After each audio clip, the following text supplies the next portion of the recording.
Hi YouTube. Recently I've been in a fever dream um, of Sally Rooney books. I read Tomorrow and Tomorrow and Tomorrow, which is not a Sally Rooney book, over the weekend. And I was like, okay, well, I remember Intermezzo was kind of had somewhat of a similar effect on me. So maybe I'll read another two Sally Rooney books because immediately after I finish a book, I always want to read a book that's slightly similar to it for some fucking reason. So I picked up Conversations with Friends, and I found it all right, pretty good in spots, but all right in other spots. And there were certain things about it that I didn't like, but I didn't really fully come to the conclusion that I had problems with it, like genuine problems, until I read Normal People afterwards, which kind of had the most problems of the three texts, I would say. Now, I did read Intermezzo like a year ago, so my memory of it is slightly worse than the other two, but I have revisited some sections just to make sure that I'm not misremembering things. Um, so I think I'm pretty well informed going into this. I have a kind of a list of bullet points of differences and similarities between the texts and ways that I think that Intermezzo did better than the other two, and ways that Normal People was worse than the other two. And I'll start with kind of probably one of the more insignificant things, which was the integration of the political beliefs of the characters into the narrative. I found that in Intermezzo, that was well done because the kind of liberal politics, or not liberal, but like liberal in the sense of left wing politics of the Peter character, the older brother, kind of causes a rift between him and the younger brother, who he perceives to have kind of like incel adjacent ideology at one point, which he then grows out of, which is then part of their reconciliation. Like a small part, but still a part, right? So I think that that was well integrated and interesting, as a story about, this kind of hypocritical older brother who is a leftist and is a feminist, but also, has this weird sugar daddy relationship with this younger woman that he has to negotiate with his self perception as a good person. So I just think that, it made sense thematically and it worked towards the character relationships, right? Whereas I think the way that the character political beliefs were handled in Conversations with Friends was less so connected to the narrative. Like, you get the sense that, for sure Bobby is out there. She's the out there character who has like the strong political beliefs, whatever. But that's kind of undercut by the fact that it seems like all the characters like tacitly kind of agree with her, like the main ones. Like they're all communists somehow. Like this kind of started getting on my nerves, especially by the time I got to read Normal People, where I was like, these people would not be communists in real life. Like, be absolutely so for real right now. Like, a failed actor who's married to a photographer, why is he a communist? A soccer player in rural Ireland, why is he a communist? Why is he reading the Communist Manifesto? Like, I don't care if his mom's based. Like, why is he trying to recommend the Communist Manifesto to his fuck buddy? Like, it doesn't make sense to me. Um, I just felt like it, especially with Normal People, at a certain point, it was like, we're just throwing in the fact that people are communists just because we feel like it. And when I say we, I mean Sally Rooney. And I'm like, why? Like, I get that you're a leftist, and maybe it endears you to a character to make them a communist, but it just doesn't make sense to me. Like, I feel like it's one thing to have a character be like pro social housing, or like anti poverty, or like whatever kind of streamlined, more general leftist ideology. But for somebody to be talking about how they're like an anarcho communist in your book, I'm like, well, oh, I know that I'm just like a photographer for a literary magazine or whatever, but I'm actually really read up on insurrectionist policies, and I'm talking to my other rich friends about how I'm an insurrectionist as opposed to being a reformist or something. And I'm like, these are not the kind of people that are having these debates in real life. The kind of people who are having these debates in real life are Discord catgirls, okay? They're the ones having these debates. They're on Twitter with like horrible selfies talking about communism, right? So I'm just saying, like, I'm not buying it. Like, I'm calling BS, okay? Anyway, that was a whole ramble. I didn't think that would take that long. This is not this is not looking good for the length of the video. Um, my next point that I wrote down, no order at all again, is that Intermezzo is the only one of the three books that acknowledges that the characters, at least one of the characters, is autistic, right? Which really feels strange because I think that Marianne in Normal People is very clearly coded to be an autistic woman, right? Like, I was reading the way that she was written. Like, there's a part in the beginning where she makes a facial expression that someone else tells her doesn't look the way that she thinks it looks. There's a part where, she's kind of talking about how, like, everyone thinks that she thinks she's superior, but she doesn't actually think that, you know, all this. She says at one point that she thinks she would like to watch the male love interest have sex with someone else, and that she doesn't mind if it's her, she just wants to watch, and that she knew that made her different from other people. At one point in the book she's like, oh, I wish I could just be like normal people or whatever. And it's like, she's so clearly, to me, coded to be autistic, but that is never acknowledged. I think that's also true to an extent with Francis and maybe also Bobby. Like, not that I'm like projecting autism onto all these characters. I'm just like it, especially with Marianne, the fact that it's never really acknowledged or even considered as a part of it. Like, we're just kind of, it felt like at a certain point that it was artfully talking around the fact that Marianne is like a textbook autistic woman, right? Which I just was like, as a choice in a text, like, I don't hate it, but I don't necessarily like it either. And I think that the fact that they do sort of acknowledge, albeit in a kind of roundabout way, they use the word autistic to describe Ivan, one of the brothers, in Intermezzo. It just smacks of kind of, especially when in, Normal People and Conversations with Friends, it's not like they're like bumfuck nowhere people who don't know anything about anything, or like they wouldn't have the language. Like, these people are talking about all sorts of like liberal, political, sexual relationship, polyamory, whatever. And it's like, so we're going to talk about relationship anarchy, but not autism? Like, that does not make sense to me at all, right? In fact, I think those two things go together pretty well. So, like, come on, guys. And by guys, I mean Sally Rooney, right? But anyway, yeah, I thought that Intermezzo was the best in that aspect.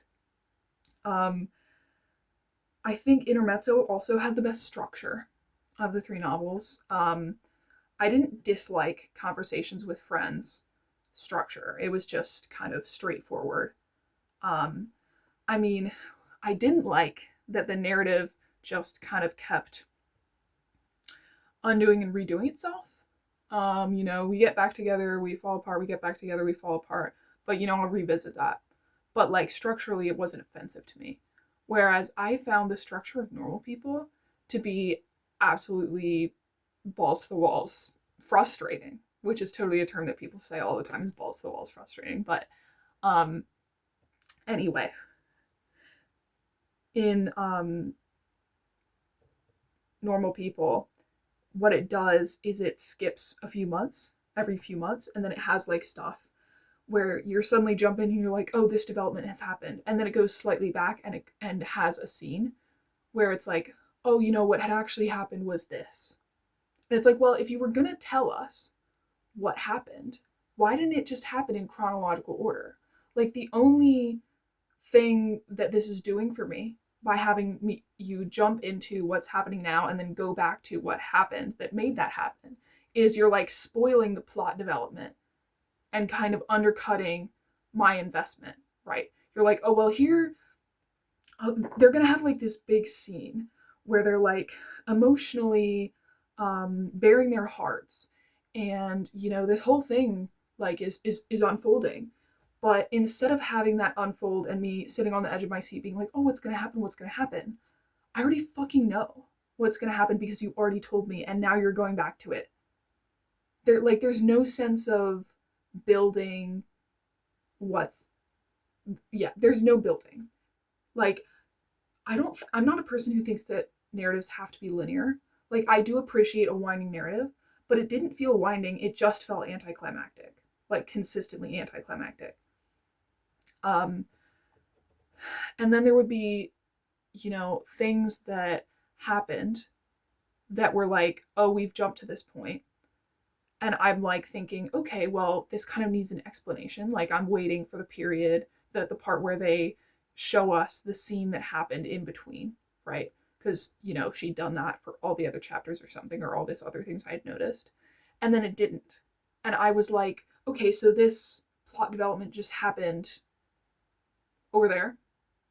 Like, okay, so you mean Marianne and Connell, like, never actually, we're not going to have them, the scene where they talk about their kinky practices. Like, that's not necessary to the text. We're just going to jump into them having that relationship. Like, that actually feels like a pretty significant development, I would say. But that just doesn't matter. Like, the things that were covered versus not covered and the kind of skipping around just felt like kind of random in a really weird way. Like, why am I reading your book and feeling like what you're telling me is random? Like, I know it's not. Like, factually, I know that she chose what she was going to say or not say. But like, I have questions. Like, I have questions about how those choices were made and why, because maybe I'm a fucking moron, but it does not seem to have very much rhyme or reason to it. Next. So I really liked the prose in Intermezzo. I found the intertextual reference points to be, to give it a kind of, literary feel. I liked the difference in the narration style between Peter and Ivan. I found the way that Peter's was very direct and kind of missing certain transitory words to be communicative of his inner world in a way that I appreciated. Whereas I feel like the other two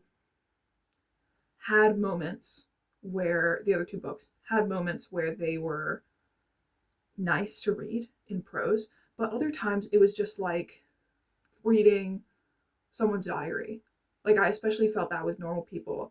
I was like, I'm reading a section and, it's just Marianne's way of thinking about herself all written out in a paragraph in a way that is not very styled, but all the pronouns are, she instead of I. And it's like, I feel like I pulled this out of someone's actual diary. And that's not a compliment. So I'm kind of mean for that, but continuing on. I think that the way that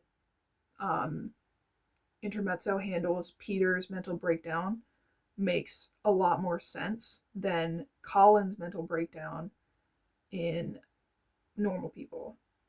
Because, and Colin Connell, whatever his fucking name is, sorry, I guess I'm racist against Irish people.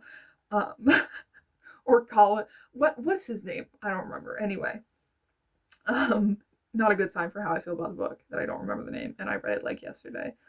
But anyway, in Normal People, it's not that it doesn't make sense if you think about it, that a guy who has had some anxious moments would have a mental breakdown and episode of depression, right? Like, that's not crazy if you look at the facts, right? But if you read the story, it doesn't feel like built up to at all. You skip from chapter where he's anxious one time to chapter where he's having a full-blown depressive episode. And then like a couple pages into the chapter, they're like, oh yeah, by the way, like his friend from high school committed suicide and it's been like that since then. It's like, well, could we have maybe had like a kind of lead in? Like, maybe we could have had a bit where you were like, oh yeah, here's the friend, the time when the friend actually killed himself or whatever. Sorry for laughing. I apologize. It's not funny. Um, but yeah, just kind of skipping to this horrible moment and then being like, oh, in retrospect, it was related to this thing that happened off stage left or whatever.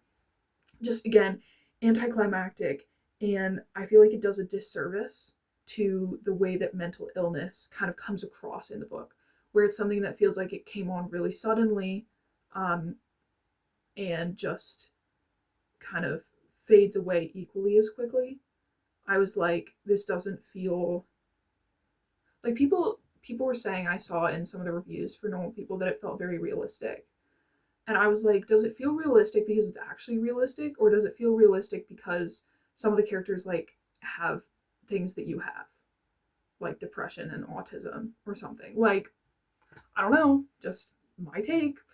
Um Continuing on, I found it irritating the way that some of the characters I found similar across Conversations with Friends and Normal People. I saw this people talking about this online as well, so it's not fully my observation. But it did irritate me basically when I read Conversations with Friends and I picked up on the kind of archetypes of like well meaning quiet man and disturbed woman kind of coming together, and she is a masochist or whatever. Like, it feels like it undervalues both texts for them to have such similar characters, because I'm like, well, why would I be interested in reading some redundant stuff? Like, I would rather you write about something new, which is why also Conversation with Friends and Normal People both being about like these kind of ongoing affairs between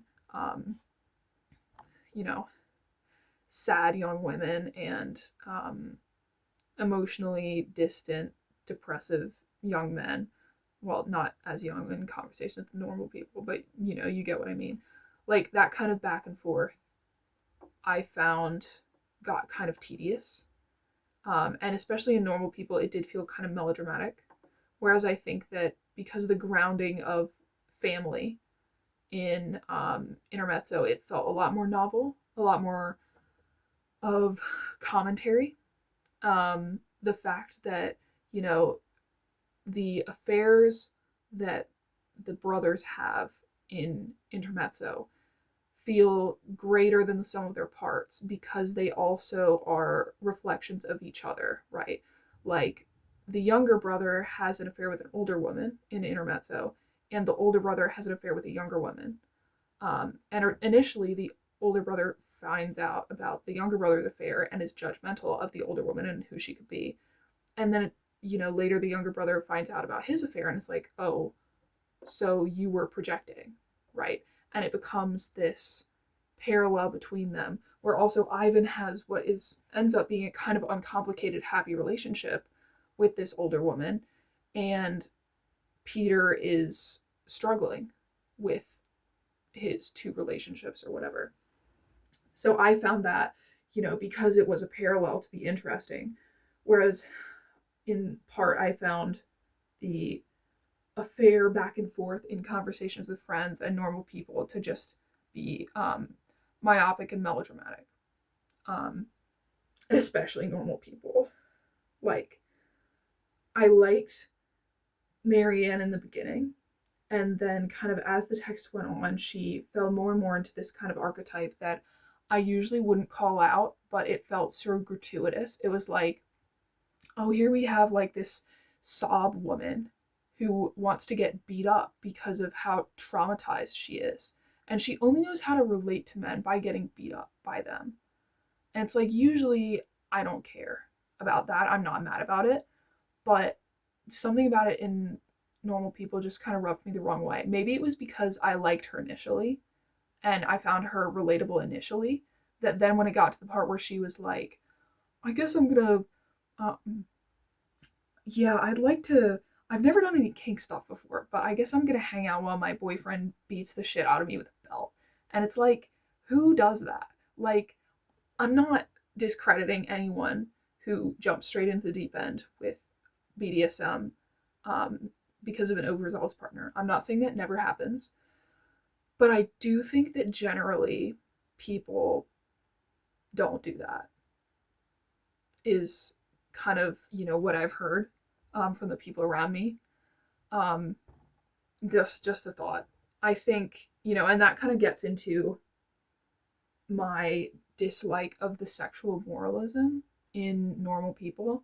I found it very, like, initially, before I read the book, I saw people say that, it's offensive in the way that it kind of has that age old trope where a woman who has been abused then is like, oh, I'm a masochist and I want this kink stuff to happen in my life. And I read that and I was like, surely it's more complicated than that.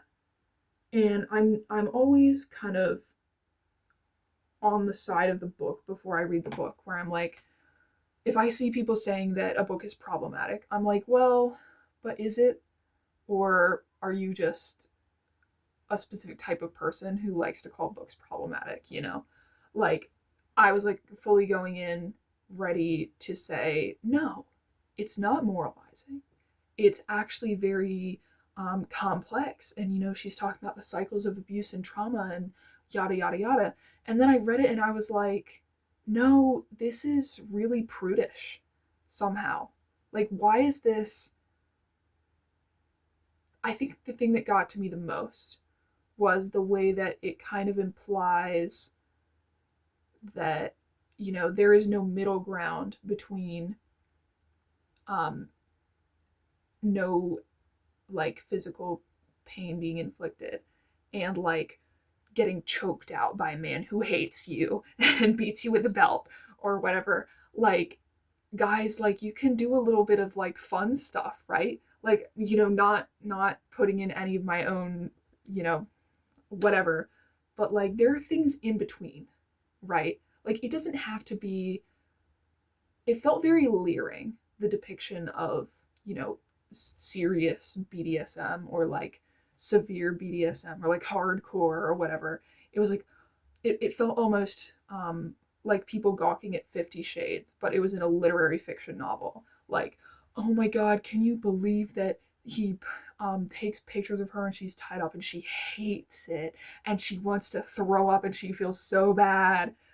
Like, it felt like reading Go Ask Alice, but about BDSM instead of acid or whatever. I was like, fuck. Like, okay, cautionary tale much. Like, sure, I won't do that.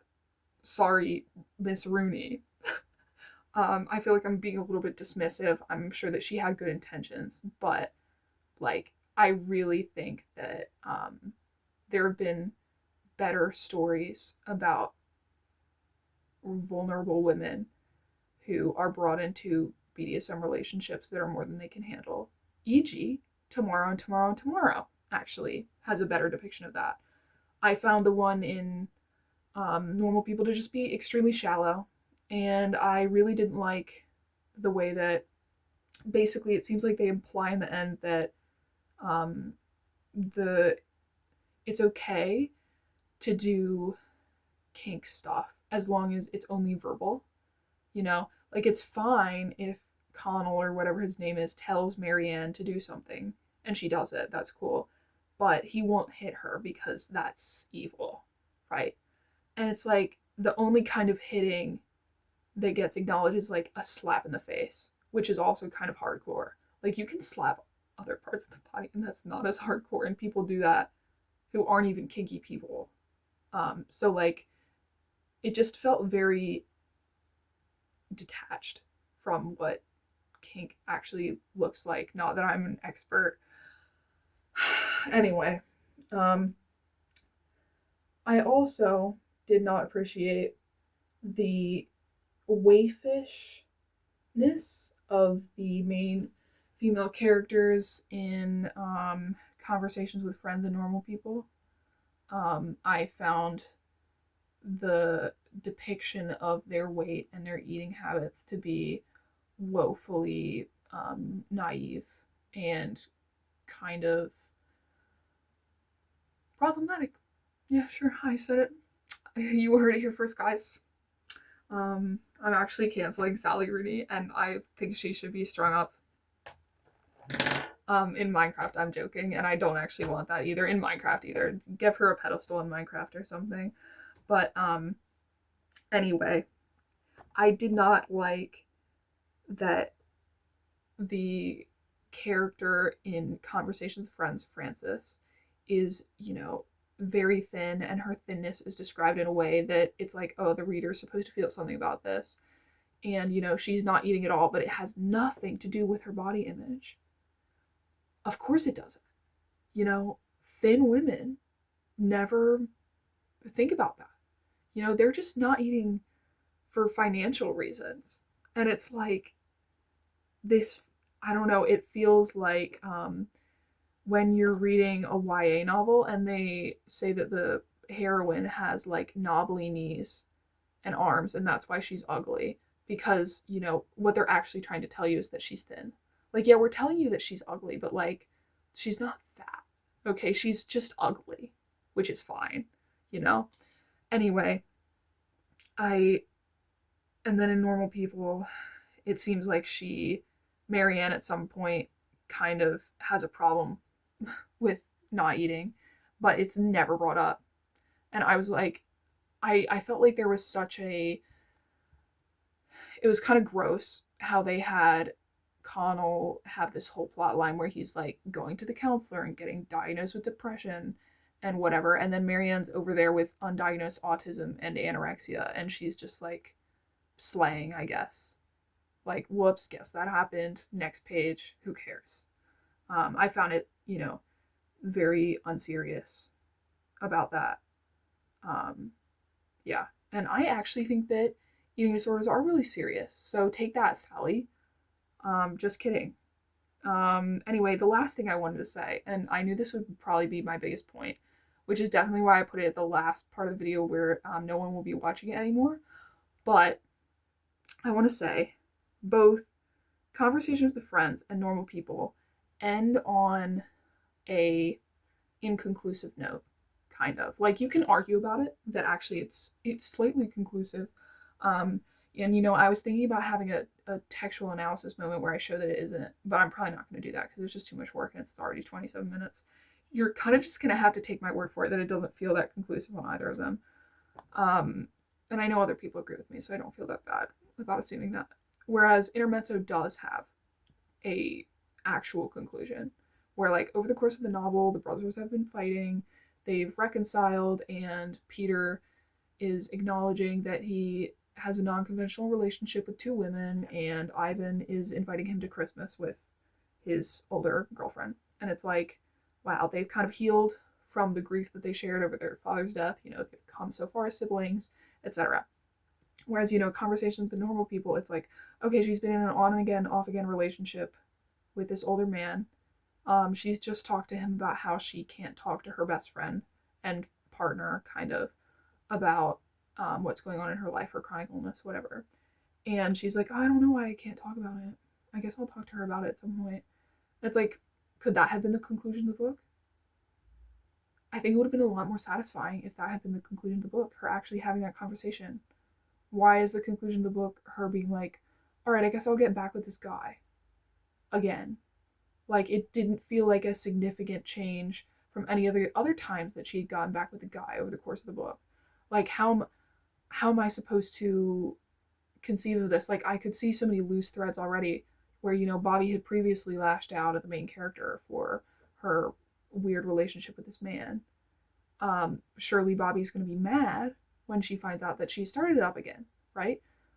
So there comes the exact same conflict that's happened over the entire course of the novel.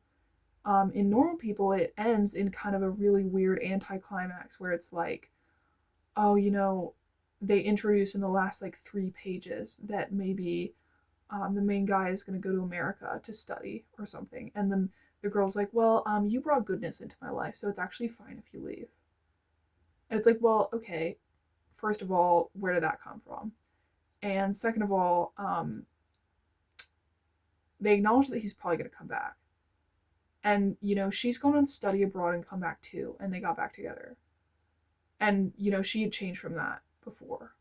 So who's to say he's not going to come back from study abroad? They get back together and he's slightly changed, but they're still together. It's like, it doesn't feel like any meaningful anything has happened. And anything meaningful that happened off stage left, you know? I just find, you know, I already hear the argument that, you know, these books are about cyclical relationships, you know, things that get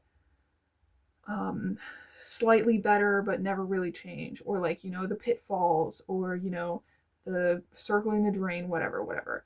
And I think that's all pretentious bullshit.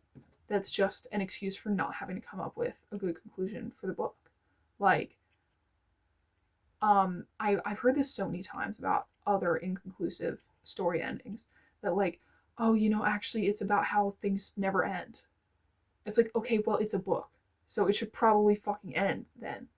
Like, I would like if it ended, please.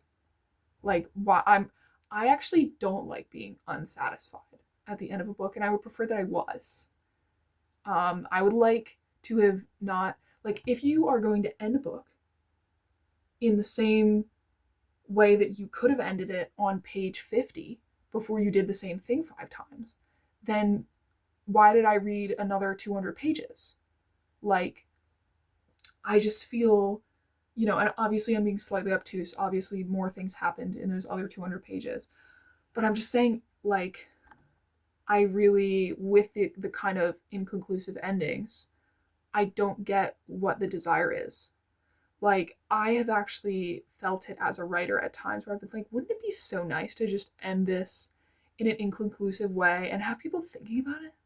And have people thinking about it and how symbolic it is that actually, you know, everything's a cycle. And nothing actually ends ever. And I have to stop myself from doing that and go, actually, maybe I should conclude this, and finish it in a way that justifies the amount of time that someone spent reading it. Like, I think the ending is actually one of the most important parts of the book. And that's such a dumb observation that any person of any age could say. Like, probably a 5-year-old could say that about a board book. But, you know, for some reason I feel like it's a important thing to say in this context, that, you know, the beginnings and the endings of the book are really important to the way that you read the theme. And I think it's too tired of a theme that actually, oh, it ends on an inconclusive note because there's a cycle. Because it's a cycle. Like, okay. Do you want me to go back to the beginning of the book and start it over again? Because this is not an album. And I actually would like to not read it again, if I so choose. Like, it's not a cycle. It has a beginning and an end, and I would like the end to feel like an end. And if it doesn't feel like an end, then I would like it to feel valuable in the fact that it doesn't have an end. And I did not think that about either Conversations with Friends or Normal People. Just extremely anticlimactic ending points.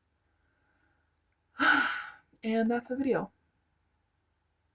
Probably shouldn't have said that. I should have just ended it when I said really anticlimactic and then not even finish my sentence. But it's because I love you guys too much. Bye.